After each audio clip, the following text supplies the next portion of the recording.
Bonjour à toutes et à tous, voici le résumé des actualités de la semaine sur francopresse.ca. D'abord, deux textes signés Marianne Despelteaux cette semaine dévoilent une grande inquiétude de médecins, de professeurs et d'employés de l'Université d'Ottawa envers ce qu'ils considéraient un démantèlement progressif de l'élément francophone au sein de la faculté de médecine de l'institution. Des dizaines de membres d'un groupe connu sous le nom de la Grande Équipe dénoncent la réduction de postes qui affecterait l'offre de cours en français.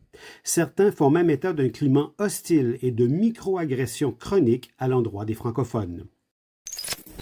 La journaliste Inès Lombardo s'est entretenue avec la ministre des Langues officielles, Rachel Ben-Dayan, en poste depuis décembre dernier.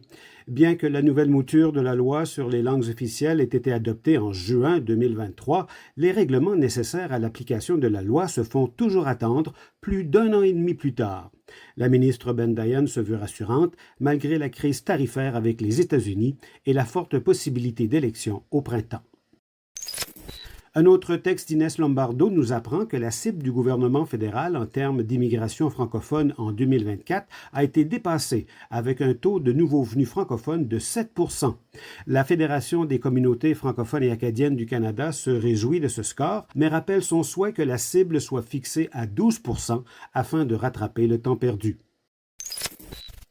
Accoucher en français reste encore très difficile dans la plupart des régions de la francophonie canadienne. Marine Ernoult nous rapporte des témoignages de femmes pour qui accoucher en anglais a été une expérience très pénible. L'accès à des sages-femmes francophones est devenu très problématique depuis la fermeture en 2021 de l'unique programme de formation en français à l'extérieur du Québec qu'offrait l'Université Laurentienne en Ontario. Du côté des chroniques maintenant, Marc Lalonde nous parle d'Ultraviolette, le nouvel album du chanteur franco-ontarien Damien Robitaille, lancé le mois dernier. Son dernier datait d'il y a 8 ans. Nouvel album également pour le groupe francescois La Légende de Calamity Jane, Avant l'aurore, avec un son country pop aux essences de blues.